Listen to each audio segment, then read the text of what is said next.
Ricardo Sevilla. Te saludo con mucho gusto, maestro.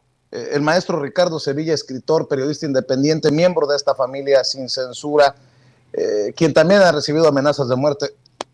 No tengo otra palabra más que solidaridad. Tú sabes que te apapacho a la distancia, Ricardo. Pero para mí, que cumplí años ayer, esto que dice el presidente hoy es un regalo atrasado de cumpleaños. Es una hermosa reflexión de lo que está ocurriendo y de lo que estamos haciendo. ¿Cómo les duele lo que decimos en espacios independientes, mi querido Ricardo, como los tuyos, como este, sin censura, a esos conservadores que sí, habrá más de uno que nos quisiera ver en ese ataúd que nos están circulando a muchos compañeros? ¿Cómo ves estas palabras del presidente? Que hasta timbre de orgullo significa recibir estas amenazas. Dice, cuando defendemos nuestras convicciones, que no podemos ser detenidos por el miedo, sino guiados por nuestras convicciones. Mi querido Ricardo, te saludo con mucho gusto.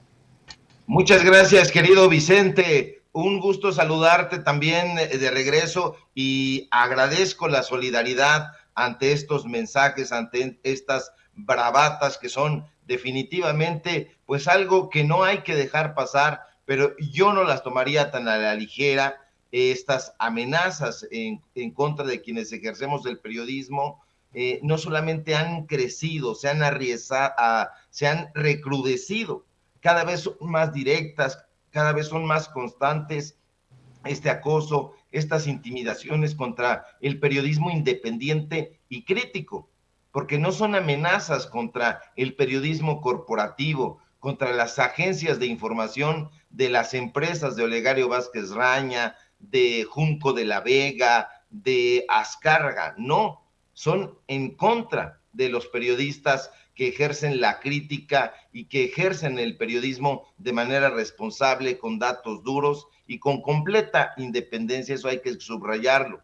Y de un tiempo a la fecha, las agresiones verbales han crecido y, como en tu caso, querido Vicente, ya se han traducido infelizmente en ataques físicos, como se probó y se comprobó ante esta agresión que tuviste por parte de este sujeto farandulero. Ya no hay ni siquiera que nombrarlo, pero estamos definitivamente incomodando a los políticos corruptos, a los personajes que eran dueños de los fideicomisos, estamos incomodando a los dueños de las donatarias autorizadas, a los dueños de los medios de comunicación corporativos. Pero las amenazas, querido Vicente, no son algo chistoso, ni son algo pintoresco, son alarmantes. Y no se trata, como aconsejan algunos, de encogerse de hombros y dejar pasar. Hay que enfrentarlo con vigor, como dice el presidente, y no amilanarnos, no achicarnos. Pero las autoridades tienen que hacer lo que les compete, cuidar, preservar la seguridad y la vida de los periodistas. Eso es su responsabilidad y hace muy bien el presidente López Obrador al decirlo. Nosotros, los periodistas, los informadores, los comunicadores, por nuestra parte, debemos hacer lo propio, es decir, continuar vigorosamente con nuestra labor informativa, pero al mismo tiempo debemos denunciar ante las autoridades competentes estas amenazas de inmediato. Debemos acudir, si es que todavía existe, si es que todavía opera, a la Fiscalía Especial para la Atención de Delitos Cometidos en contra de la libertad de expresión, la famosa FEADLE. Y digo, si todavía existe, porque no vemos que esté realizando un trabajo trascendente, y hay que decirlo con todas sus letras. También debemos acudir, si fuera el caso, a la Comisión de Derechos Humanos, a la Fiscalía General de la República, donde lamentablemente vemos borrado ahí el trabajo que se supone que deberían de estar realizando. Tienen que hacer su chamba, Vicente, tienen que hacer su trabajo, tienen que dar órdenes para que se realicen las indagatorias contra los delitos cometidos en contra de comunicadores, de comunicadoras. Yo recuerdo que esta Fiscalía Especial para la Atención de Delitos Cometidos contra la Libertad de Expresión fue creada allá en épocas de Calderón por recomendación de la ONU. y hasta donde yo tenía noticias estaba adscrita o debería estar adscrita a la Fiscalía General de la República. Decían muy orondos en su momento cuando cortaron los listones de inauguración que su función era dirigir y coordinar las investigaciones y en su caso sancionar los delitos cometidos en contra de quienes ejercemos la actividad periodística, esta actividad que se ha convertido en algo muy peliagudo. La pregunta es, ¿lo están haciendo?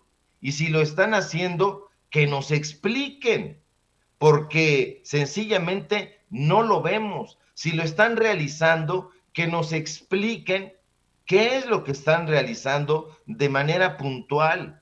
Ahí también como periodistas debemos cuestionar.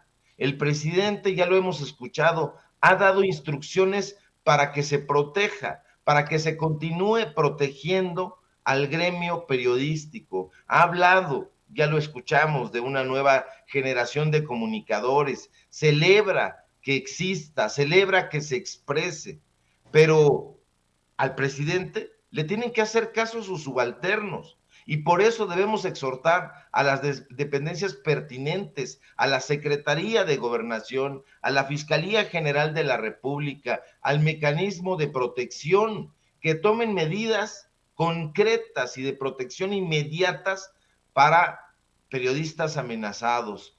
Esa es su labor, esa es su chamba. No podemos seguir padeciendo a estos delirantes intentos de acallar a periodistas, insisto, periodistas independientes, no periodistas corporativos. Todos los días vemos crecer esta ola de agresividad en contra de la libertad de expresión y ya se han olvidado completamente de la argumentación, ya se han olvidado del intercambio de ideas, de la polémica. Nada de eso les parece interesante y a decir verdad, nunca les interesó. No están acostumbrados en la derecha, entre los neoliberales, a dialogar, a intercambiar puntos de vista. Siempre se han caracterizado por ser dictadorcillos que acostumbraban a imponer sus veredictos. Ahí está Krause, ahí está Aguilar Camín, y de ahí para abajo, de esos intelectuales que eran los intelectuales orgánicos del PRIAN.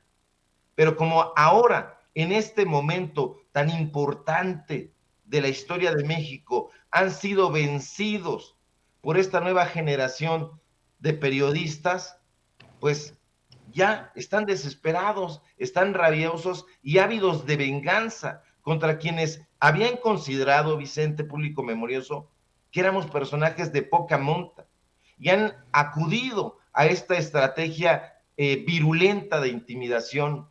A diario vemos en redes sociales que alguien llamó por teléfono a un colega, a una colega para amenazarle. Una y otra vez observamos en las redes sociales que algún perfil falso o incluso algún personaje real, ya sea político o farandulero, salen a decir que se porten bien, que se cuiden por donde caminan, que ya saben quiénes son, correos electrónicos amenazantes, mensajes de texto por Messenger o por WhatsApp, son el trago amargo que todos los días tenemos que bebernos como una cicuta en nuestro gremio y se tiene que acabar. Tenemos que terminar, Vicente, con esta espiral de agresividad. No más amenazas hacia los periodistas libres y críticos por parte de la prensa corporativa y sus voceros. No queremos que se repitan nunca más las detenciones arbitrarias a periodistas por parte de la policía, tal como le ocurrió, por ejemplo, a nuestro amigo y colega Jesús Lemus, quien fue detenido, tú lo sabes muy bien, durante 3 años en una cárcel de máxima seguridad. Lemus molestó, entre comillas, Lemus incomodó, entre comillas, a Calderón, a García Luna, con artículos críticos. Hasta hoy, esos bribones no han sabido ofrecer una respuesta clara sobre cuáles fueron las razones para el arresto de Lemus. Insisto, Vicente, la violencia y los ataques contra periodistas han aumentado en cantidad e intensidad. Y yo no veo a la organización, por ejemplo, Artículo 19, defendiéndonos. ¿Por qué? ¿Son tendenciosos? ¿Solamente defienden entonces a sus cuates? No, eso debe de terminarse.